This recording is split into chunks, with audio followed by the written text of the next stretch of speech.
Okay, today I thought I would actually record a video of my workflow for how I do my AI art.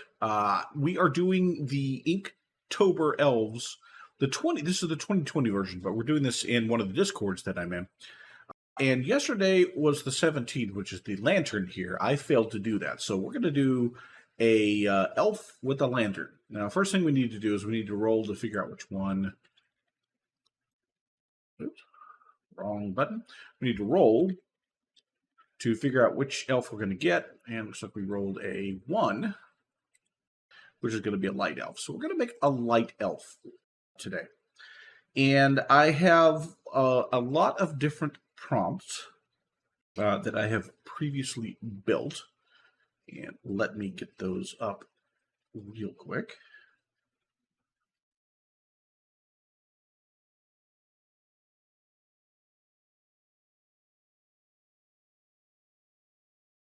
Okay. So I've got a lot of different prompts that I can choose from that I've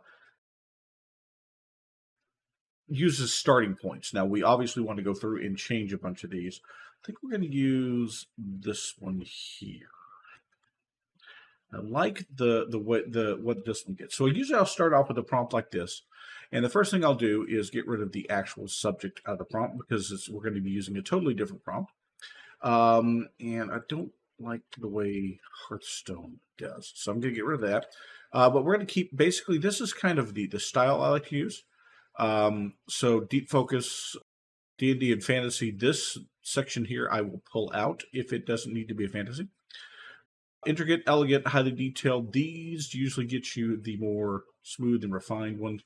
Digital painting, concept art, matte. I will take out if I want to get anything with shininess in it.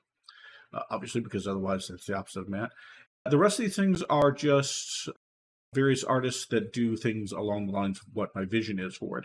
And I will pull some of these out if it's a different vision. But right now, those do a lot of good fantasy stuff. So what we're looking for is a light elf. Now, I like to describe my light elf as a mature elven female.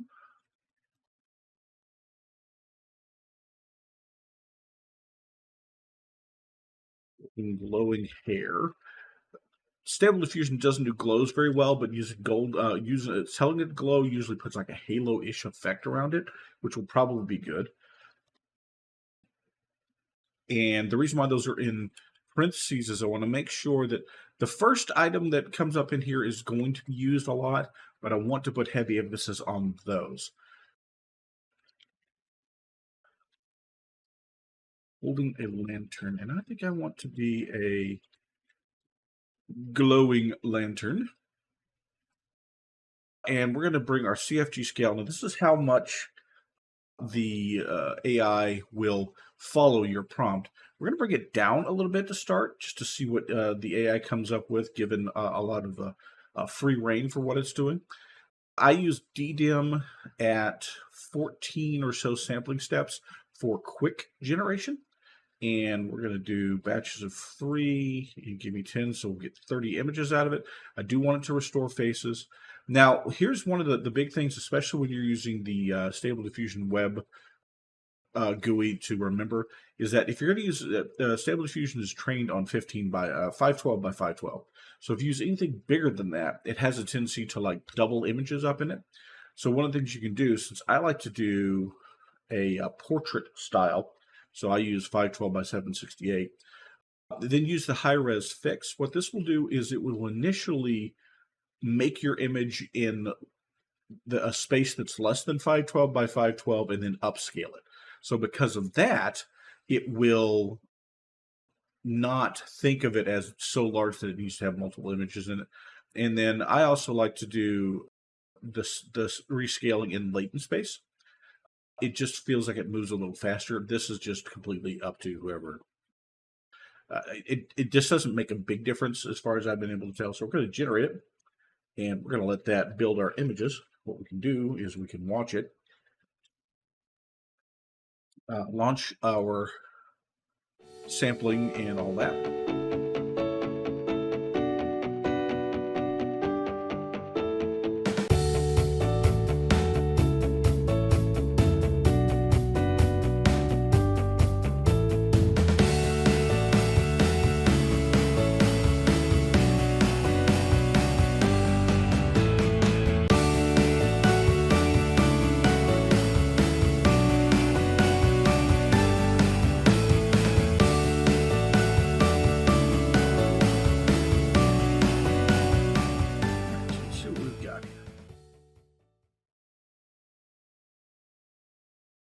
Not much of a lantern there. It's an interesting look to this one. It's not the size of the lantern that matters. It's how you use it. It was not bad. It was not bad at all. We might come back to that. So this even though we use the size fix, we still sometimes see latent diffusion or stable diffusion do this, where it seems to have one image and then another image kind of together in it. You can get some really surreal images with that, but that's not what we're looking for. Very interesting arms and lack of clothing. She's wearing a lantern on her head. No lantern. She looks like she's holding a tea light. Kind of the same. That's a very, I like the hair. I don't like the fact that it looks like she has like 6 arms.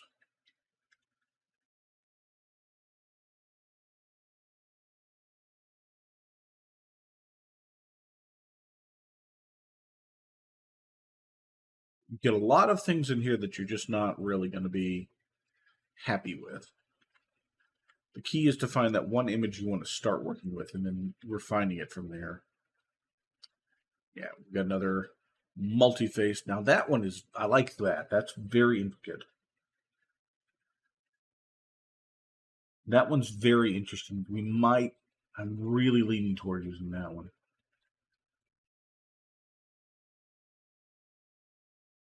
That was all of them. I actually quite liked that one. I think I like this one. So what I'll do when I find the one that I like, first we'll start with Photoshop. Clean up any details we need to clean up in it.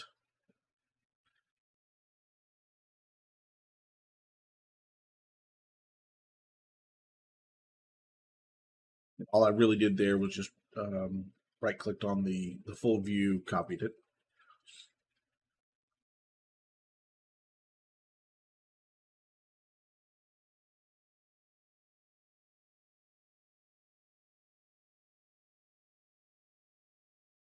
We're going to create a new one from the size that's on our clipboard. Paste that image right into it. And what I like to do is go ahead and export it immediately. So you can click on the right thing. Export as PNG. In progress, elf lantern. Let's do a pass number 1. Now, see if there's anything on here I feel that needs to be changed or cleaned up. I'm not seeing much that I'm really worried about. There's certain things that'll just have issues. This latent diffusion's or stable diffusion's either going to see this as a hand or part of a fold of her clothes. So I'm not worried about it right now. It might be an issue later on because of the kind of wonkiness of the way that's going to look for the hand, but I'm going to leave it as is. I don't like that this seems to be part of her clothing there. So what we'll do is we'll take our healing brush and break that up a little so that it doesn't look as connected. And then we'll take our smudge tool, erase in part of that. We'll bring our heating brush in, make it look more natural. So now this doesn't look like it's perfectly connected between the two. Oops, that's the wrong tool.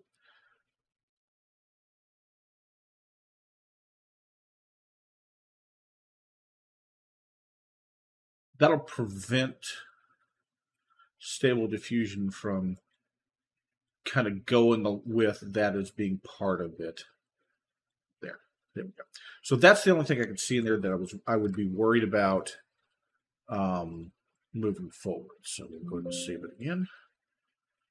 And we'll go back over here. Now what we're gonna do is we're gonna take the prompt we just had, drop it into image to image, and go into our folder we were working in, grab that, and toss it in there.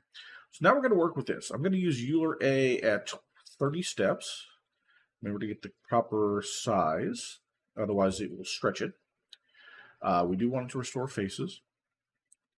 Going to work with a batch of 2 and a count of 10. So we're working with 20 images. So now what we want to do is I'm going to tell it I want to stick more with my prompt. So we're going to bring the CFG scale up. This here, the denoising strength is how much it's allowed to change the current composition. At 0.75, that means that it can change as much as 75% of your image. I actually want to stick with most of the image we have here, but I still want to see what changes it comes up with. So we're going to start at 0.5, and then everything else we're going to leave as is. And we're going to go ahead and go and see what we get for our next batch of images.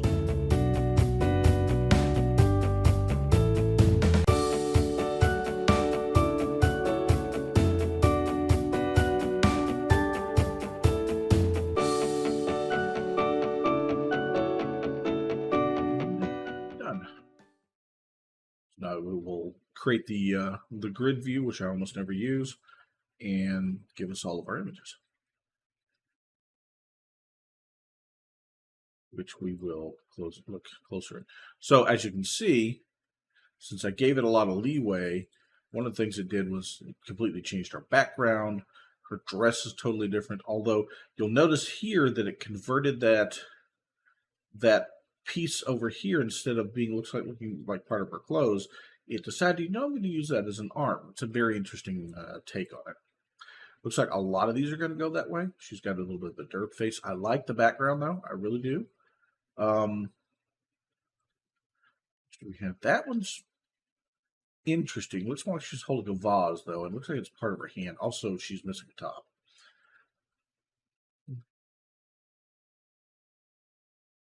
Apparently this one is part moth.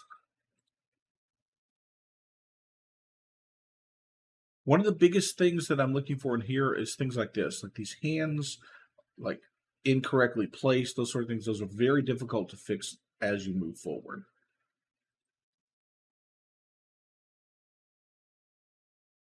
So, I mean, this is at least nice.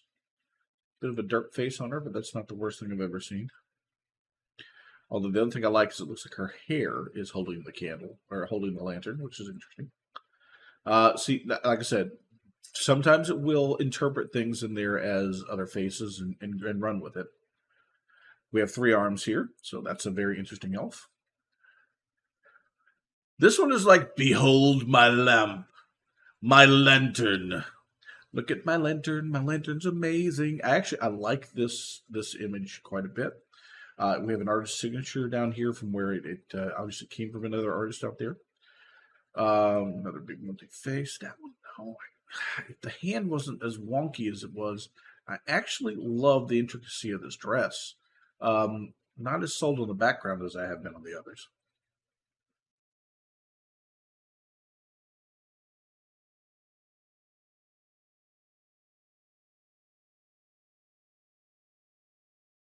That's the teenage, look.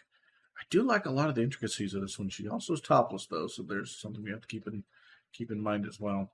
I don't love any of these. So this is not uncommon for you to run a group of images and go, I just don't like any of the things in here. So what we want to do here is focus on the things we do like, because I don't want to bring the denoising strength down too much. There's a lot of aspects of this image that I like. One of the things I do like is the intricate dress. It helps if I spell it correctly, intricate dress. So we're going to add that into our prompt. Like the ornate background, so I'm good with that. Now, another issue is we've got a lot of these where she's not actually holding it, so we're going to give extra emphasis to holding a glowing lantern. So this is, again, prompt refining. Since we didn't really get what we wanted in here, I'm okay with these. I am going to make it a little more stringent on the prompt up there. Everything else I'm going to leave where they are. So we're going to run another group now.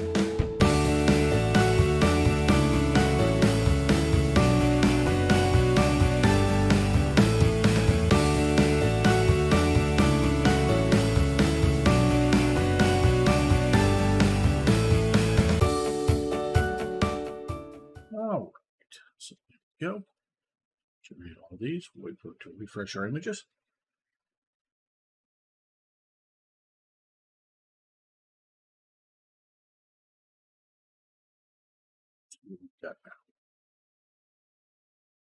That's actually not bad. The hands are all usable.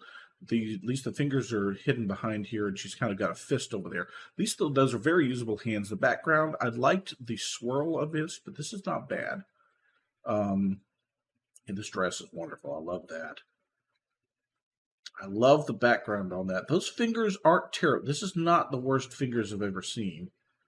It's another gorgeous dress. I like that. Not feeling it on this one. 3 arms is pretty much out. Again, we're not holding the lantern, so that kind of falls out of our race. She's apparently holding a lantern and an incense burner. Again, we have another multi-arm.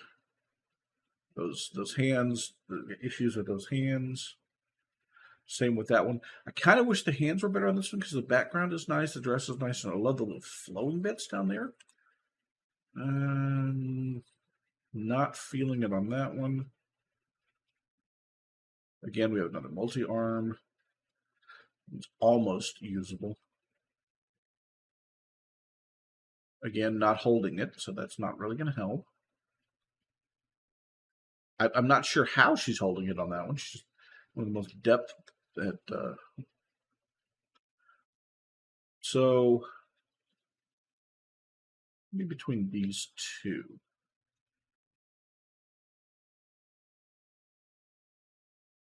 I really like this one. I like a lot about this one, except for the position of the arms. They just look weird to me. But we're going to go with this one. So we'll go ahead and copy that image. Another new image. I'm going to paste it in there.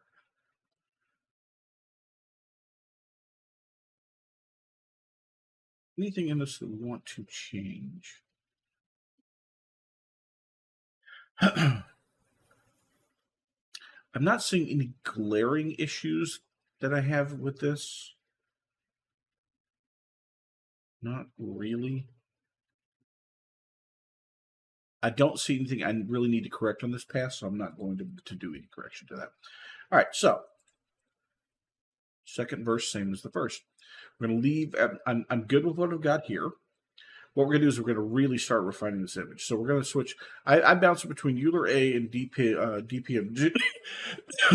2A because you get slightly different images out of them. So I'll bounce between the two and we'll slowly bring our steps up. So we're going up to 40 steps.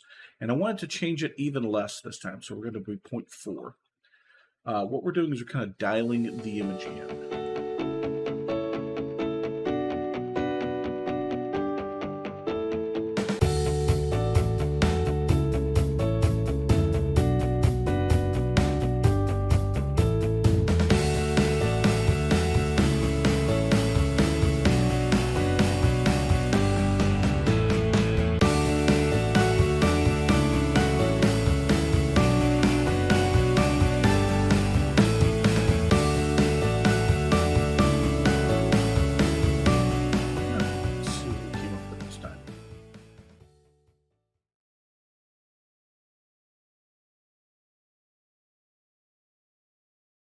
So since we didn't let it, since we had our denoising strength even lower, these will be will be way closer in composition to this one. Okay, so that hand's new. Not a big fan of that one either. Don't hate that, but I'm not sold on that one.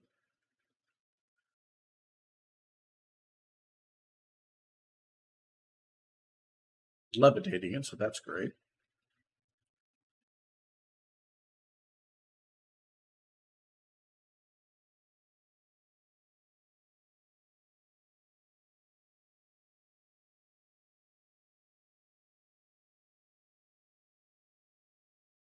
Not loving any of the hands on these.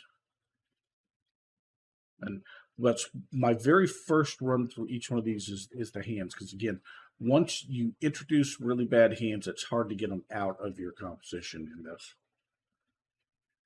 Yeah, I'm just not seeing it on any of these.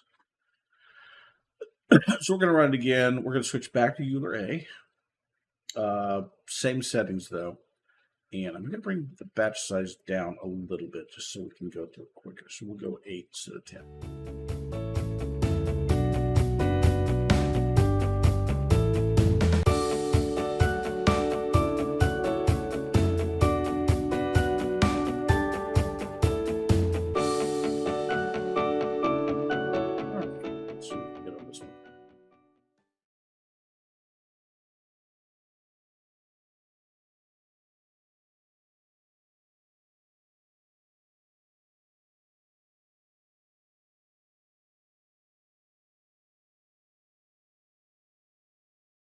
Not sold on that one. She's playing with her hair. If only the hands were a little better.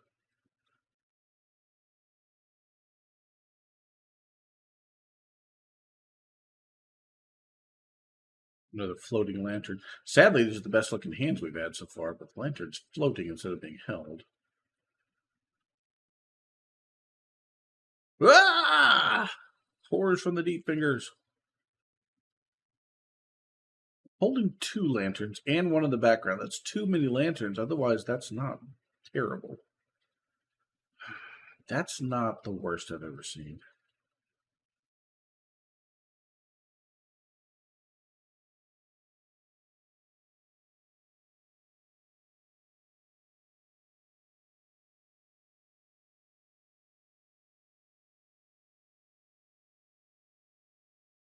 Okay, what we're going to do now, since I'm not sold on the way it's dealing with the hands, we're going to bring our denoising strength down a little bit because I'm okay with the hands I have on this one. Gonna bring the scale down a touch. I'm going to give, whenever I run into a situation like this where I've done a couple batches and I don't like anything, usually I'll bring my CFG scale down a little bit to see if maybe give the AI a little more control, see if it can come up with something a little better for me. And I'm going to bring our sampler steps down just a little as well. It could be one of the things that when you're working with more like a painting, less steps is better because you get a better painting feel to it. More steps is better if you want something that is like a render, like a 3D render and those sort of things. Keeping your sample steps a little lower will give you more of a painting quality to it.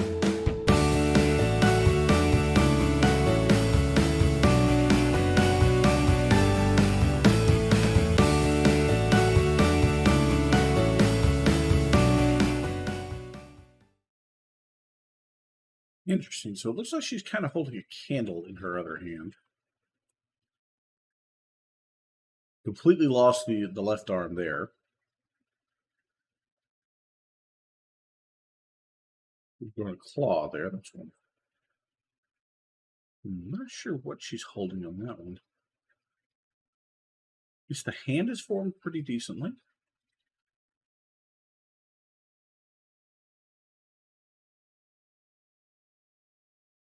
Holding an egg with hair on it.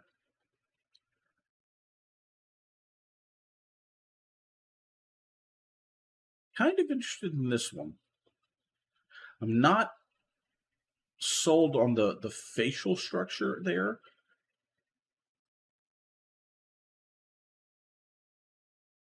And not even totally sure what she's holding on that one. We're going to do one more run. And I'm going to give the AI a little more control as well on this one. Yeah, we're going to go back down to about 30 steps. A lot of this is trial and error. A lot of people think that with an AI, you type a couple words in and you suddenly spits out a great piece of work. You can get good work from a quick render like that. But if you want to actually get something that's really pops, really stands out, and definitely is the way that you want it to be, you've got to be, there's more skill, there's more finesse in it. there's almost an art to it, even though I would not consider myself an artist in any way, shape, or form.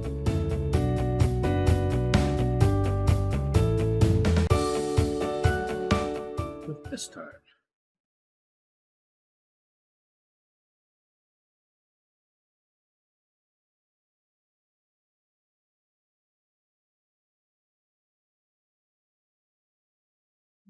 not really sold on those.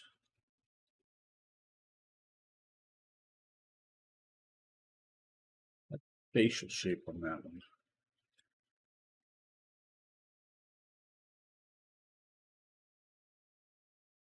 So she has grown a claw out of her stomach. Another floater there with multiple fingers on the right hand. That is a heck of an index finger you got there.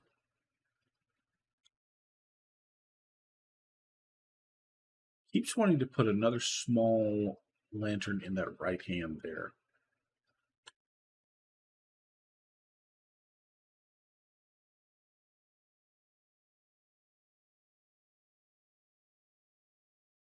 So at this time, normally what I would do is would be thinking, I might have gone the wrong direction with what I'm working on here. It might start from the beginning. Another thing that can be done, though, another technique I've used to get over the area that I'm in here is find one that I like the rest of the composition on.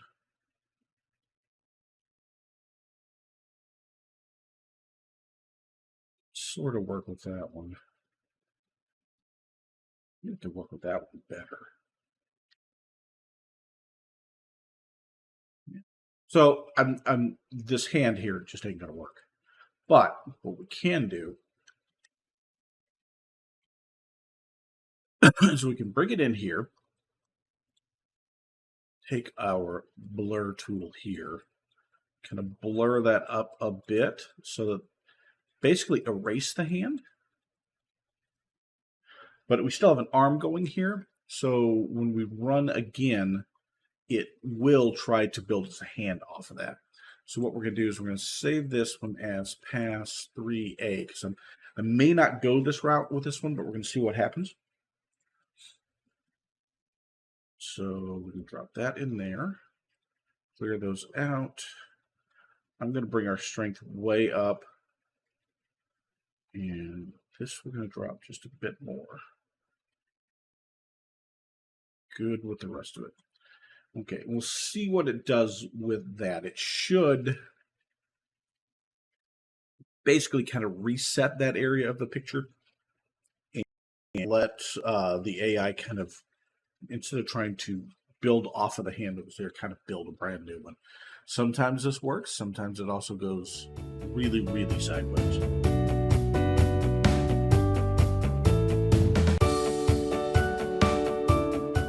All right, let's see what we got this time.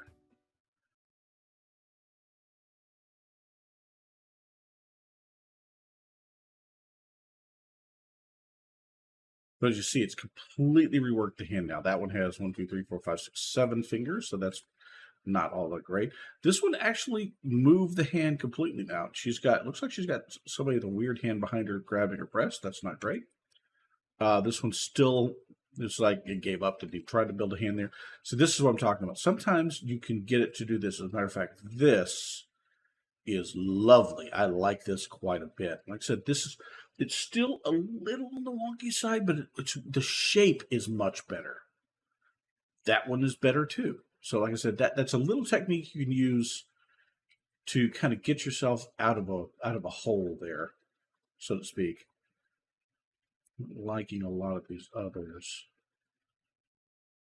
That one's actually, see, again, so that's kind of corrected a little bit on the hand situation. That one's interesting,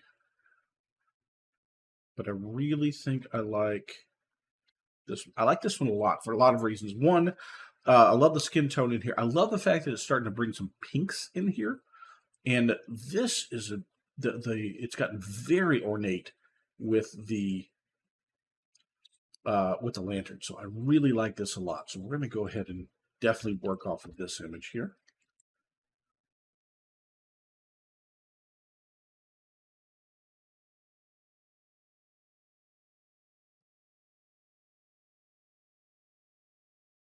Now, one of the things I do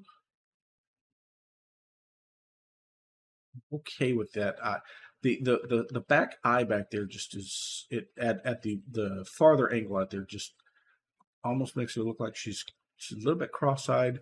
We'll deal with that if we need to on the next pass. One of the things I want to do though is I want to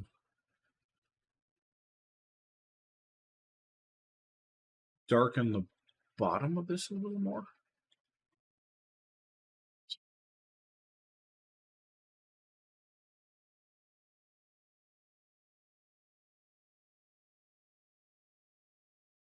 By doing this, it'll make the top pop a little more when we are working through it. Darken this edge, darken that edge just a little bit.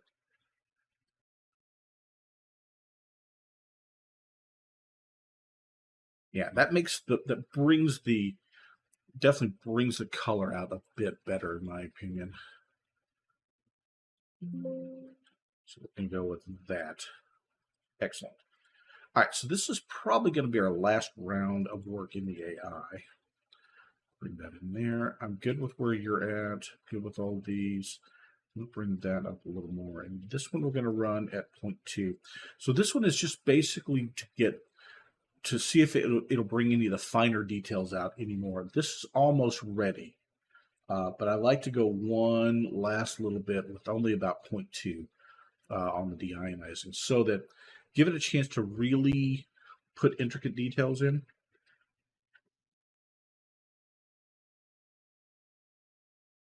And then we'll do one last round of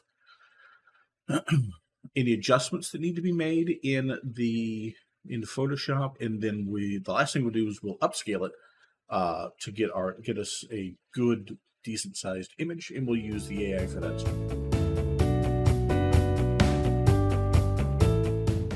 We got.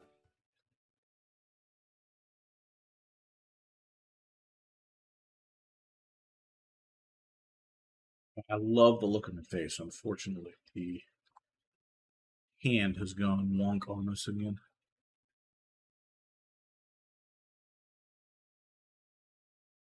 We'll be holding a bit of a mirror there. She likes the look of herself.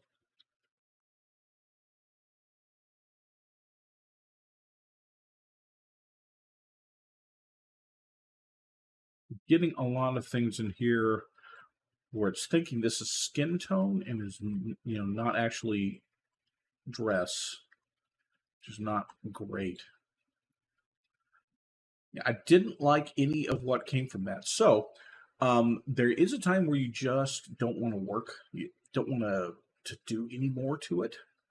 And this is that time. So what we're going to do now is we're going to take that last pass we did, pass 4. I'm going to bring it over here into the extras tab. And what we're going to do now is we're going to upscale it. We're going to double its size in this particular case. Now, depending on what I'm working on, if I'm working on a piece of art where I am kit bashing or photo bashing back on faces, for example, like when I take an image of somebody who's really exists and use it to make a fantastic image, and where I'm constantly having to take their original face and putting it back on it, I'll use LDSR, light and diffusion, scale and render. That literally kind of runs another AI pass over it, so it can take what I've put on the image and blend it back into it. Not needed for an image like this, though. So what I do like to use on this one, which we see we got a bunch of them here, is the real ESRGAN general 4 or 3 times for my resizing. It's nice, it's quick, and it will make it nice and clean. I don't worry about any of the rest of the settings in here. I'm just gonna hit that. Should go through pretty quick. And here is our final upscaled image. So that, copy it, paste it in here, export you as our, and that's it.